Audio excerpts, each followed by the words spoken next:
Welcome to BBR TV news. ఈరోజు మనం హనంకొండ జిల్లాకి రావడం జరిగింది.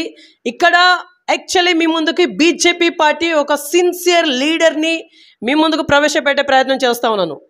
ఇక్కడ నాగపురి రాజమౌళి గారు నిజంగా ఒక సిన్సియర్ కార్యకర్త స్థాయి నుంచి ఈరోజు ఒక స్టేట్ లెవెల్ లీడర్గా ఎలా ఎదగలిగిల్లు. So present Sirpur Kagaz Nagar assembly ప్రభారిగా ఉన్నటువంటి పరిస్థితి, అలాగే స్టేట్లో డిసిప్లినరీ యాక్షన్ కమిటీ మెంబర్గా ఉన్నటువంటి పరిస్థితి, అలాగే వరంగల్ జిల్లా బీజేపీ పార్టీ ఫౌండర్ మెంబర్గా వీరికి ఒక ప్రత్యేకమైనటువంటి స్థానం అయితే ఉన్నటువంటి పరిస్థితి.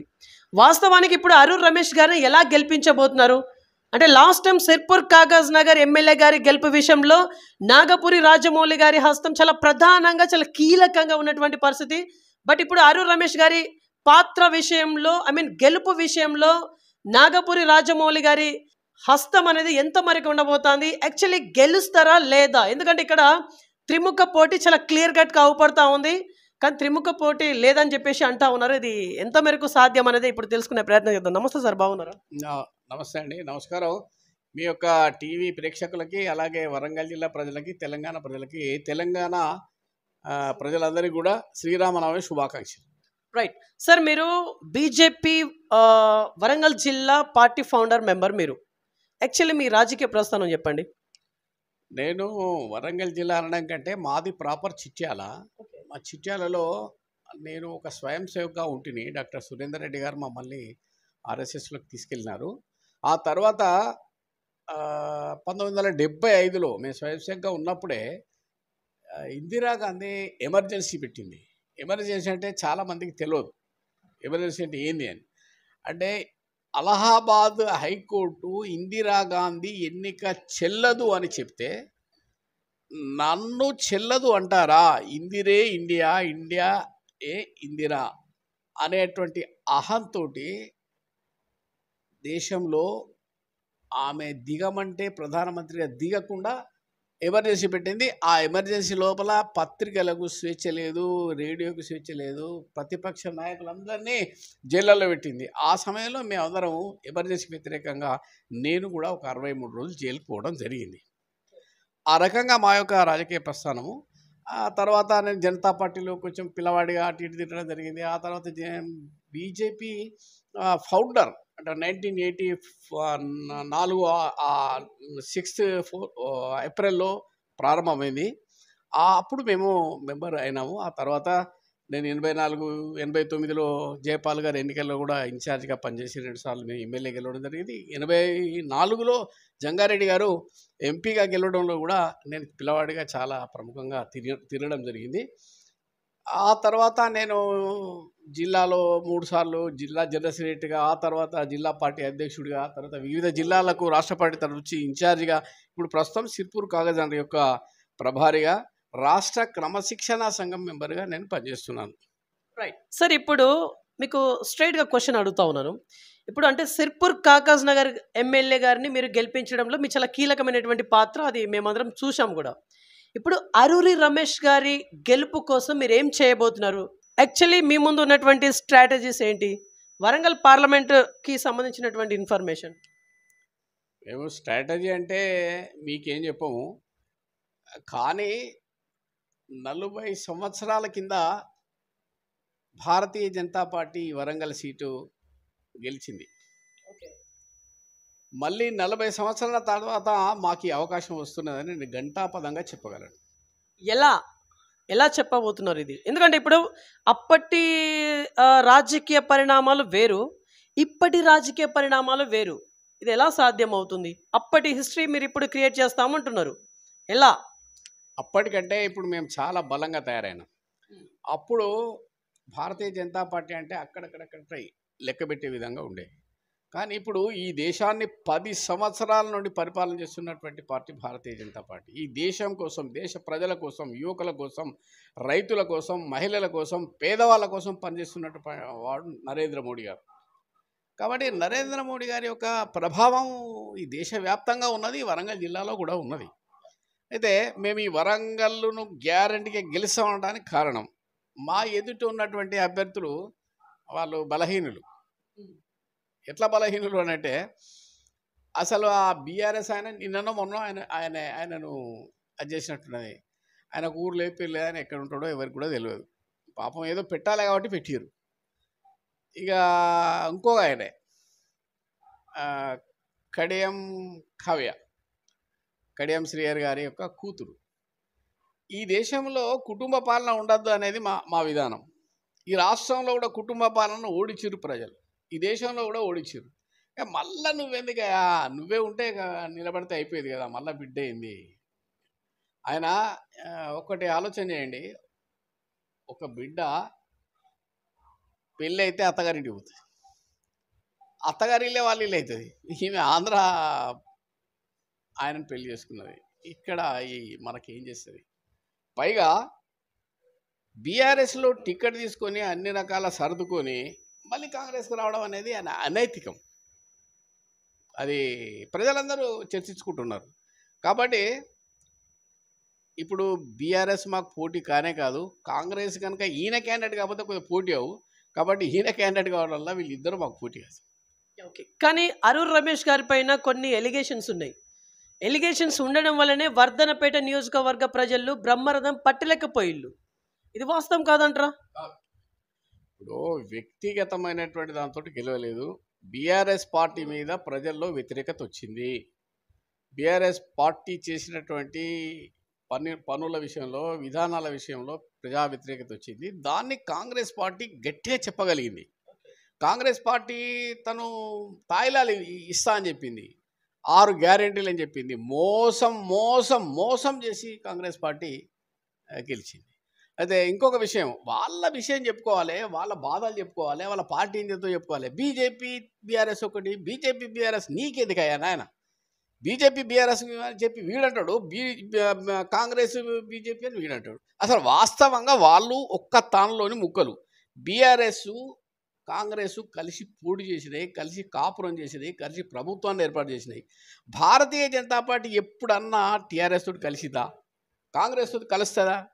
ఇదంతా ప్రజలు అనుకుంటున్నారు, కానీ వీళ్ళు నమ్మించగలిగారు. కవితను అరెస్ట్ చేయలే కాబట్టి బీజేపీ బీఆర్ఎస్ ఒకటి అని చెప్పగలిగారు, ప్రజలు నమ్మిరు. అందుకనే మాకు చాలా మంచి పొజిషన్ ఉండే కొంత వెనుకబడిపోయారు. మీరు కవిత గారి ఇన్వాల్వ్మెంట్ తీసుకొచ్చారు కాబట్టి సూటిగా అడుగుతా ఉన్నాను. సరే, ఇప్పుడు ఎమ్మెల్సీ కవిత గారు అరెస్ట్ అవ్వడం అనేది అది మీరు చేసిందా? మీరంటే మీ బీజేపీ పార్టీ చేసిందేనా? అదేనా అనుకునేయాల్సింది? అదేనా? తప్పండి. ఇప్పుడు రాజ్యాంగపరమైనటువంటి సంస్థలు ఉంటాయి, ఏ సంస్థలు ఆ సంస్థలు వాళ్ళ పని చేసుకపోతాయి. బీజేపీకి కవిత అరెస్టుకి సంబంధం లేదు, కానీ ప్రభుత్వంలో ఉన్న వాళ్ళకు వాళ్ళు అంటగడుతారు. కానీ బీజేపీకి కవిత అరెస్టుకు సంబంధం లేదు. వాళ్ళు చేసినటువంటి దుర్మార్గమైనటువంటి చర్య అండి. ఈ కవిత గారు కానీ కేజ్రీవాల్ ఒక మంచి శుద్ధ పూస అనుకున్నారు జనాలంతా. అరే, ప్రభుత్వానికి వచ్చే పైసలను లూటీ చేసి ప్రజలను ముంచే విధంగా ఈ యొక్క పాలసీని తయారు చేసి వందల కోట్ల రూపాయలు ప్రజాధనం లూటీ చేస్తే దాని మీద ఈడీ ఎంక్వైరీ పెడితే బీజేపీకి సంబంధం ఏందండి? This is not correct. ED ఆ మీద యాక్షన్ తీసుకుంటుంది, అరెస్ట్ చేసింది, చేస్తున్నది, అంతే. అది ఇప్పుడే ఎందుకు? ఈ ఎలక్షన్, ఈ పార్లమెంట్ ఎలక్షన్కి సంబంధించినప్పుడే, అంటే ఎలక్షన్ జరిగినప్పుడే ఎందుకు ఇదంతా? ఇప్పుడు మీసం తొమ్మిదికి అప్పుడే వానికి ఏదైనా ఇబ్బంది అయింది అప్పుడే అన్నట్టు వాళ్ళ ప్రక్రియలో భాగంగా చేసుకుంటూ పోతే అది వచ్చింది, అంతే తప్ప ఈ ఎలక్షన్ మూమెంట్ అనే కాదు కదా. వాళ్ళ ప్రక్రియలో భాగంగా జరిగింది, అది బీజేపీకి సంబంధం లేదు. ఓకే సార్, ఫోన్ ట్యాపింగ్ అనేది చాలా హాట్ టాపిక్, చాలా పెద్ద సమస్య కూడా ఇది. యాక్చువల్లీ ఇది చాలా దుర్మార్గమైనటువంటి చర్యగా దీన్ని పరిగణించాలి. యాక్చువల్లీ ఫోన్ ట్యాపింగ్ అనే వ్యవహారం ఏదైతే నడుస్తూ ఉందో దీనిపైన మీ వివరణ ఏంటిది? ఇది చాలా బ్యాడ్ అండి. ప్రజాస్వామ్య దేశంలో ఎవరెవరైనా మాట్లాడుకుంటారు, మాట్లాడుకునేదాన్ని ట్యాపింగ్ చేసి వినడము, వాళ్ళ మీద ఎంక్వైరీ పెట్టడము, ఇది మంచి పద్ధతి కాదు. ఇది కాంగ్రెస్ నుంచి స్టార్ట్ అయింది. అంతకుముందు కాంగ్రెస్ చేసేది, ఆ తర్వాత బీఆర్ఎస్ చేస్తుంది. బీఆర్ఎస్ చేసినది ఇప్పుడు బయటపడుతున్నది, బయటపడుతున్నది. కాబట్టి ఎవరు చేసినా కూడా ప్రజాస్వామ్యంలో అది మంచి పద్ధతి కాదు. ఒక ఫోన్ ట్యాపింగ్ కాదు, బీఆర్ఎస్ పార్టీ అంతా తెలంగాణ సర్వనాశనం చేసి పరిస్థితి. 70 ఏళ్ళ కాంగ్రెస్ పార్టీ ఎట్లా నాశనం చేసిందో దేశాన్ని, ఈ 10 సంవత్సరాల వీళ్ళు ఉదయాలు కాకుండా చేసేసిండ్రు. ఓకే సార్, ఇక్కడ తెలంగాణ రాష్ట్రం వరకు మనం మాట్లాడుకుంటే 17కి అవుట్ ఆఫ్ 17 పార్లమెంట్ స్థానాలు 17కు 17 మేము కైవసం చేసుకోబోతున్నాం అని చెప్పేసి మీరు మీ పార్టీ వాళ్ళు చాలా ఖరాఖండిగా చెప్తా ఉన్నారు. కానీ ఇది 17కు 17 ఎలా సాధ్యమవుతుంది? సాధ్యమవుతుందా? కరెక్ట్ చెప్పండి. మళ్ళొక్కసారి మోదీని ప్రధానిగా చేద్దాం, 400 ఎంపీ సీట్లను ఇద్దాం. ఆ 400 సీట్లలో మన వాటా ఎంత? తెలంగాణలో 17 సీట్లంట అని మేము పాట పాడుకుంటున్నాం. అంటే 400 సీట్లు మోడీకి వస్తాయి. 400లలో తెలంగాణ వాటా ఎంత అంటే మేము 17 అంటున్నాం. అంటే ఎక్కడ ఓడిపోతామని ఎవరు చెప్పరు. పోటీ చేసినా కాడ ప్రతి చాట గెలుస్తారు. కానీ ఇప్పుడు తెలంగాణలో ఉన్న 17 సీట్లలో నువ్వా నేనా అనేటువంటి ఫైట్ ఉన్నది. భారతీయ జనతా పార్టీ తప్పక గెలిస్తే 17 గెలవచ్చు, లేదా ఒకటే అటు ఇటు అరా ఇరా కావచ్చు. అంతేగాని ప్రతి దగ్గర బీజేపీ హవా ఉన్నది, మోడీ హవా ఉన్నది. మొత్తం ఉత్తరం నుంచి గాలి అంతా ఇప్పుడు దక్షిణం వచ్చింది, తెలంగాణలో ఫుల్ హవా. ఓకే సార్, ఈ ఫుల్ హవాలో 17కు 17లో అంటే ఒక్కటారా పోవచ్చు అని మీరు అంటున్నారు కదా, అందులో ఈ వరంగల్ ఉంటుందా? అలాగే మహబూబాబాద్ పార్లమెంట్ ఉంటుందా? ఉండదు. వరంగల్ 100% గెలుస్తాం. ఎందుకు గెలుస్తామంటే బీఆర్ఎస్ పార్టీ అభ్యర్థి మీద బీఆర్ఎస్కే వ్యతిరేకత ఉంది. బీఆర్ఎస్ నుంచి కాంగ్రెస్కి పోయింది కాబట్టి మా బీఆర్ఎస్ వాడు అనేటువంటి దాంతో ఆ బీఆర్ఎస్ కార్యకర్తలు కూడా ఆయన మీద వ్యతిరేకతగా ఉన్నారు. కాబట్టి బీఆర్ఎస్ వాళ్ళు కానీ కాంగ్రెస్ వాళ్ళు కూడా ఈయన మళ్ళీ కొట్టేసిందని వాళ్ళ కోపం ఉన్నది. సో వాళ్ళందరూ మాకు చేస్తారు. ఇక్కడ ఒకటి అరా పోతుంది అంటున్నారు కదా, అది ఏ పార్లమెంట్ చెప్పగలరా మీరు? చెప్పలేము. ఏదైనా కావచ్చు. ఇప్పుడు పలాంది పోతుంది, పలాంది అది చెప్పలేం కదా. అనుకోకుండా గెలవచ్చు. ఇప్పుడు ఎట్లుంటుందంటే ఒక్కొక్కసారి అనుకోని సంఘటనలను, అనుకోని వ్యవహారాలు బట్టి పోవచ్చు, రావచ్చు. కాబట్టి ఒకటి అరా తప్ప మేము ఖచ్చితంగా 17 సీట్లు గెలుతామనే విధంగా మేము ముందుకు పోతున్నాం. ఓకే సార్, ఇక్కడ బీజేపీ పార్టీ చాలా పెద్ద ఎత్తున రాజ్యాంగాన్ని మార్చాలి, రాజ్యాంగంలో మార్పులు చేర్పులు చేయాలి, లేకుంటే కొన్నిటిని సునాయాసంగా తీసేయాలి, వాటి ప్లేస్లో కొన్ని చేర్చాలి అనే కోణంలో మీరు 400 టార్గెట్గా పెట్టుకున్నట్టు కొంత ప్రచారం జరుగుతుంది బయట. వాస్తవం కాదంటారా? ఇందులో క్లారిటీ ఉందా? క్లారిటీ ఉందండి. కొందరు తెలియక సన్యాసులు అంటారు. ముచ్చట రాజ్యాంగాన్ని మారుస్తారు, రాజ్యాంగాన్ని అనుకూలంగా చేస్తారు. అది తప్పు. మేము ఒక మూడు నిబంధనలతోటి మేము కొట్లాడినాం. మొదటి నుంచి మా పార్టీ యొక్క మూల సిద్ధాంతంగా మేము 370 ఆర్టికల్ తీసేస్తా ఉన్నాం. ఎందుకంటే కశ్మీర్ అనేటువంటిది మన యొక్క తల మానికం, తల లాంటిది. అది ఇబ్బంది అయితే మనకు ఇబ్బంది అవుతుందని చెప్పి మా పార్టీ ప్రథమ జాతీయ అధ్యక్షుడు శ్యామప్రసాద్ ముఖర్జీ దానికోసం బలిదానమైండు. 370 ఆర్టికల్ తీద్దాను, ఒక్క రక్తపు చుక్క కూడా పోకుండా మేము 370 ఆర్టికల్ తీసేసి మేమేమన్నాం, రామ మందిర నిర్మాణం జరుగుతుంది. ఈ యొక్క భారతదేశంలో ఉన్నటువంటి ప్రతివాడు రాముడిని కుల మతాలకు ఆధారంగా రాముడిని దేవుడు అనుకుంటాడు. అక్కడ మేము దేవాలయాన్ని కట్టిస్తాము, అందరి అనుకూలంతో అన్నాము, అందరి యొక్క ఆశీర్వాదంతో అందరిని ఒప్పించి మెప్పించి అక్కడ కట్టేసినాం. బాగా ఇప్పుడు కామన్ సివిల్ కోడ్, మేము కామన్ సివిల్ కోడ్ తప్పనిసరిగా మా యొక్క పార్టీ ఎజెండాలో ఉన్నది. ఏంటంటే ఈ దేశంలో పుట్టిన ప్రతివాడు ఈ దేశస్తుడే. ఈ దేశంలో పుట్టిన వాడి అందరికీ కూడా ఒకే విధమైన కానూన్ ఉండాలి. ఏక్ దేశ్ మే ఏక్ విధాన్, ఏక్ నిషాన్, ఏక్ ప్రధాన్. ఇది మా కాశ్మీర్ విషయంలో ఎజెండా. ఈ దేశంలో ఉన్న వాళ్ళందరికీ ఒకటే కానూన్ ఉండాలి. ఇప్పుడు అమెరికా ఉన్నదానికి అమెరికా కానూనే, మన ఇండియా అయినా పోతే ఆ అమెరికా కానూన్ ప్రకారమే ఉండాలి. ప్రపంచంలో ఎక్కడ లేని విధంగా ఇక్కడ ఎందుకండి, మేము తప్ప కామన్ సివిల్ కూడా అమలు చేస్తాము. ఇక మిగతా రాజ్యాంగాన్ని సవరణ ఇవన్నీ అది కాదు. చాలా కొన్ని కాలానుగుణంగా మార్పు చేసుకునేవి ఉంటాయి, అంతే తప్ప సమూలంగా చేసేది ఉండదు. ఓకే సార్, ఇప్పుడు 370 టార్గెట్, యాక్చువల్లీ 370 సీట్లను కనుక మీరు దేశవ్యాప్తంగా కైవసం చేసుకుంటే రాజ్యాంగంలో కొన్ని మార్పులు చేర్పులు చేసే అధికారం మీకు యాజ్ యూజువల్గా మీ పార్టీకి అనేది వస్తుంది, లభిస్తుంది, అది అందరికీ తెలుసు. కానీ ఇక్కడ మీరు 400+ టార్గెట్గా నరేంద్ర మోదీ గారు సూటిగా చెప్తా ఉన్నారు. అండ్ ప్రతి సభలో 400 టార్గెట్. మరి 400 టార్గెట్ని మీరు రీచ్ అవుతారా, అవ్వగలరా? మీకు ఆ వెదర్ ఏమైనా అవుపడతా ఉందా? ప్రతి వాళ్ళకు టార్గెట్ ఉంటుంది కదండి, లక్ష్యం ఉంటుంది. ఈ ఎన్నికల్లో మేము ఇన్ని సీట్ల వరకు పోతామని. కాబట్టి ఈజీగా 400 సీట్లు వస్తాయనేటువంటిది కనబడుతుంది. మీరు ఉత్తర భారతదేశంలో కాంగ్రెస్కి ఒక్క సీట్ రాదు. నేను ఫ్రీగా చెప్తా. కాంగ్రెస్ ఎక్కడ, ఇండియా ఎక్కడిది? ఇండియా లేదు, మను లేదు. కాంగ్రెస్ తప్పితే ఎంపీ ఇండియాలో ఉన్నారు. ఇండియా దాన్ని అనడు బేకార్.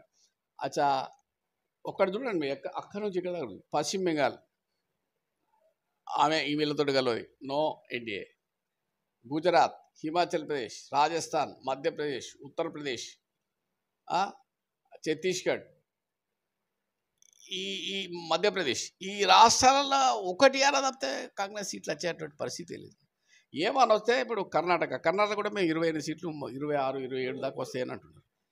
ఇక్కడ కేరళలో కమ్యూనిస్టులు వాళ్ళకు 5, 10 అక్కడ వస్తాయి తప్ప వీళ్ళు పాత ఎంపీ సీట్లు వచ్చేటువంటి అవకాశం లేదు. 40 సీట్సే వాళ్ళకి వచ్చే పరిస్థితి లేదు. కాబట్టి బీజేపీకి 4 సీట్లు ఈజీగా వస్తాయి. మేము చెప్తాం, మాకు తెలంగాణలో పోయినసారి 4 ఉన్నాయి, ఈసారి 4కు మాత్రం డబుల్ ట్రిపుల్ చేసుకుంటామని మేము చెప్తున్నాం. కర్ణాటక ఇదివరకు ఉన్నదే వస్తుంది. మేము కేరళలో బోని కొడతాం, మేము తమిళనాడులో బోని కొడతాం. సార్, రీసెంట్గా జరిగినటువంటి శాసనసభ elections, assembly elections, Sirpur Kagaz Nagar MLA గారి గెలుపు విషయంలో మీ చాలా కీలక పాత్ర సాగింది. మేము కూడా కొన్ని ప్రచార మాధ్యమాల్లో చూడడం జరిగింది, చాలా ప్రత్యక్షంగా నేను అయితే.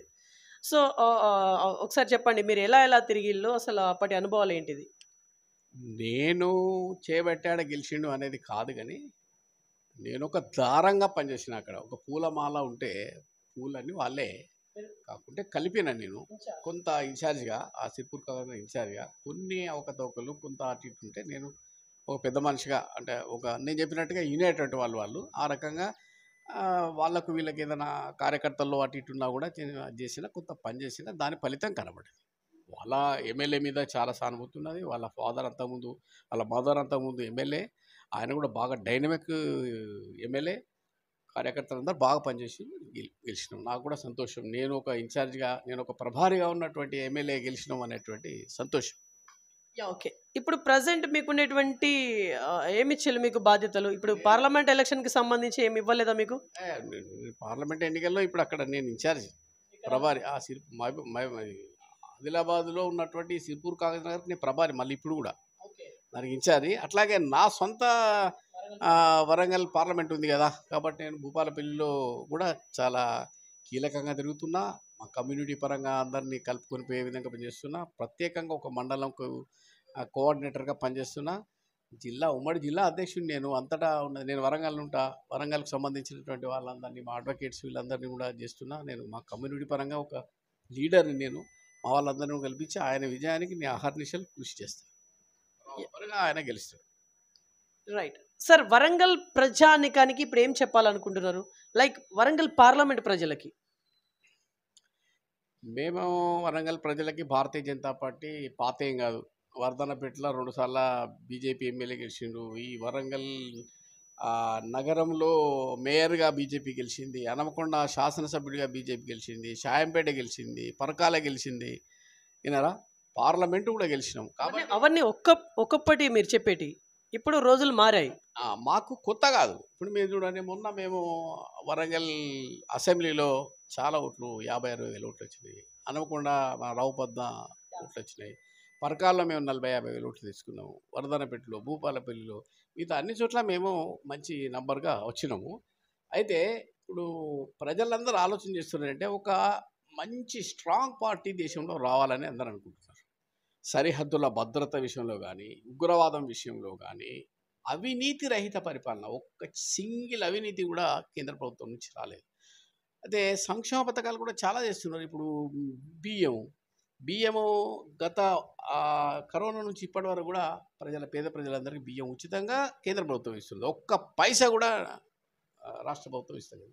అట్లాగే ఇంకొక విషయం ఏంటంటే, మేము ఇక్కడ ఎమ్మెల్యే లేకున్నా, మేము ఎంపీ లేకున్నా, మాకు అధికారం లేకున్నా కూడా ఈ వరంగల్కు మోదీ గారు చాలా చేశారు. స్మార్ట్ సిటీ, హెరిటేజ్ సిటీ, ఈ రకంగా చాలా నిధులు ఇచ్చి ఈ యొక్క వరంగల్ను అభివృద్ధి చేయడం జరిగింది. చాలా నిధులు అంటే ఈ రోడ్స్ ఇవన్నీ డెవలప్మెంట్ కేంద్ర నిధులతో జరుగుతుంది. రాష్ట్ర ప్రభుత్వం ₹1 తెలియదు. అట్లాగే భద్రకాళి బండ్ విషయంలో కానీ, అట్లాగే 1000 స్తంభాల గుడి పునరుద్ధరణ విషయంలో కానీ, అట్లాగే మావునూరులో ఎయిర్పోర్ట్ తీసుకురావడం కోసం ప్రత్యేకమైన శ్రద్ధ తీసుకోవడం జరుగుతున్నది. అట్లాగే మన రామప్ప గుడికి చారిత్రక కట్టడంగా, ప్రపంచ వారసత్వ కట్టడంగా గుర్తింపు తీసుకురావడానికి మోదీ గారు, మా కిషన్ రెడ్డి గారు ఆయనే ఈ యొక్క మంత్రిగా ఉన్నాడు కాబట్టి తీసుకురావడం జరిగింది. మా యొక్క ఆలోచన, నేను చిట్యాల ప్రాంత భూపాలపల్లి నియోజకవర్గం కాబట్టి మాకు రైలు మార్గాలు రావాలని మా చిరకాల వాంఛ. ఇక్కడ కనుక మా ఆరూరు రమేష్కి వెళ్తే మేము రైలు తీసుకొస్తాం. ఆ రైలు నుంచి వరంగల్కి లింక్ అవుతుంది. సో ఇట్లాంటి ఒక మేమేమి చేయకుండా, మాకు ఓటు వేయకున్నా కూడా మేము ఈ ప్రాంత అభివృద్ధి కోసం చేసినాం. కాబట్టి మా అభ్యర్థి ఆరూరి రమేష్ గారికి వెళ్తే చాలా పనులు జరిగేటువంటి అవకాశం ఉంటుంది. అందుకని నేను వరంగల్ ప్రజలందరికీ ఒకసారి ఆలోచన చేయండి. ఇప్పుడు ఈ ఎన్నికలు ఈ రాష్ట్రానికో ఈ యొక్క ప్రాంతానికో సంబంధించినే కాదు, దేశానికి సంబంధించిన ఎన్నికలు. దేశంలో నువ్వు ఎంత పెట్టినా, కింద ఏం పెట్టి లేపినా కూడా కాంగ్రెస్ వచ్చే పరిస్థితి లేదు. బీజేపీ వస్తుంది, నరేంద్ర మోడీ ప్రధాని అవుతాడు. కాబట్టి అటే కనుక వేసినట్టయితే మనం అభివృద్ధి చెందేటువంటి అవకాశం ఉంటుంది, డెవలప్ అవుతుంది. Okay sir, last and finally, అంటే మీరు ఒక కవి గాయకులు, ఇప్పుడు ఎలక్షన్ ప్రచారంలో మీరు ఏ రకంగా ప్రచారం చేస్తూ ఉన్నారు? అంటే మీరు సాంగ్స్ పాడుతూ ప్రజల్ని మమేకం చేస్తూ ఈ రకంగా ప్రచార మాధ్యమాల్లో ముందుకెళ్తా ఉన్నారా, లేకుంటే జస్ట్ అందరిలాగానే లేదు మేము ఇది ఇస్తాం అది ఇస్తాం అది అని చెప్పేసి వాగ్దానాలు చెప్పుకుంటా ముందుకెళ్తా ఉన్నారా? మీరేం చెప్తారు? నేను సభలకు పోగానే అందరు కలిసి మొదలనే మాట అప్పాట పడాలని అంటారు. వాళ్ళకు మర్చిపోయాను అనుకో, నేను అడుగుతా ఏమైందా మర్చిపోయినదా అంట. కాబట్టి వాళ్ళు పాట పాడమంటారు నన్ను. ప్రతి ఎన్నికల్లో నేను కొన్ని పాటలు రాష్ట్రానికి రాస్తాను. నాకు సంబంధించినటువంటి ఎవరైతే మన క్యాండిడేట్స్ ఉంటారో వాళ్ళకు కూడా రాసి క్యాసెట్ చేయించిస్తాను. ఇప్పుడు ఆరూరి రమేష్ గారికి కూడా నేను 3 పాటలు చేసినాను. ఆయన సమావేశాలలో కూడా కొన్ని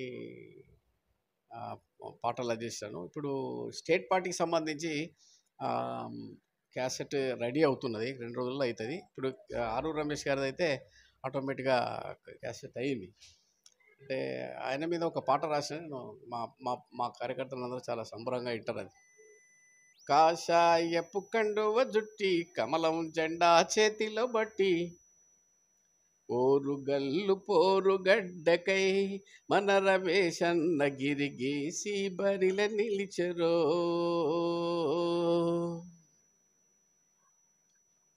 ఇది పల్లవి. సార్ యాక్చువల్లీ ఈ సాంగ్ రేవంత్ రెడ్డి గారి ట్యూన్ని మీరు కాపీ కొట్టారా? మా ట్యూన్నే ఆయన కాపీ కొట్టిండు. ఇది సంగీతం అనేది ఎవరి సొత్తు కాదు, ఒకటే అది చేస్తుంటాం. అట్లాగే ఉత్తరాది గాలి దక్షిణం వచ్చింది, దక్షిణాన తెలంగాణ అంతా ఊపింది, ఊరు వాడ యాడా చూడు జోరు, తెలంగాణ అంత మోది హోరు. ఇట్లా ఈ రకమైనటువంటి అది. అట్లాగే ఎక్కడ ఉన్నది కాంగ్రెస్, ముక్కలు చెక్కలు బీఆర్ఎస్, పేద సాదా జనాల అండా, దేశమంతటా కమలం జెండా. అరే ఎక్కడ ఉన్నది కాంగ్రెస్, ముక్కలు చెక్కలు టిఆర్ఎస్. శ్యామ ప్రసాదుని కన్న తల్లి ఆ వంగదేశముకు వందనాలురా, గాంధీ పటేల్ పుట్టిన భూమి గుజరాతు బీజేపీ అడ్డరా, అటల్జీని కన్నట్టి భూమి ఆ మధ్యప్రదేశ్కు వందనాలురా, అయోధ్య రాముడు పుట్టిన భూమిలో హవా ఉంది కాషాయ రంగుది, ఎక్కడ ఉన్నది కాంగ్రెస్, ముక్కలు చెక్కలు టిఆర్ఎస్. కాబట్టి ఎక్కలేదు కాంగ్రెస్, టిఆర్ఎస్ కూడా ఇక్కడ వస్తే ఎక్కలేదు. కాబట్టి మేము ఈ రకంగా ప్రచారంతో, పాటలతోటి అన్ని రకాలుగా ఈ యొక్క తెలంగాణ అంతటా మంచి వాతావరణాన్ని తీసుకొచ్చాలని ప్రయత్నం చేస్తాం. ఓకే సార్, మీ వాయిస్, మీ సాంగ్స్ నిజంగా చాలా బాగున్నాయి. ఇంకొక 2-3 ఏమన్నా పాడగలరా ప్రజల కోసం? అయితే నేను ఇప్పుడు ప్రజలందరూ మోదీకి ఓటేస్తూ ఉంటాను. ఎందుకు ఓటేస్తారా అంటే, మా ఇంటి ముందు మరుగుదొడ్డి కట్టించిండు, ప్రతి ఇంటికొక్క గ్యాసు పొయ్యి ఇప్పించిండు, మా ఇంటి ముందు మరుగుదొడ్డి కట్టించిండు, ప్రతి ఇంటికొక్క గ్యాసు పొయ్యి ఇప్పించిండు, ఊరంతా సిమెంటు రోడ్డేయించిండు, ప్రతి వీధిలోన వీధి లైట్లు వెలిగించిండు, ఓటేస్తాం గెలిపిస్తాం మళ్ళీ ప్రధాని చేస్తాం. ఉత్తరాది గాలి దక్షిణం వచ్చింది, దక్షిణాన తెలంగాణ అంతా ఊపింది. ఊరు వాడ యాడ జుడు జోరు, తెలంగాణంతా మోదీదే హోరు.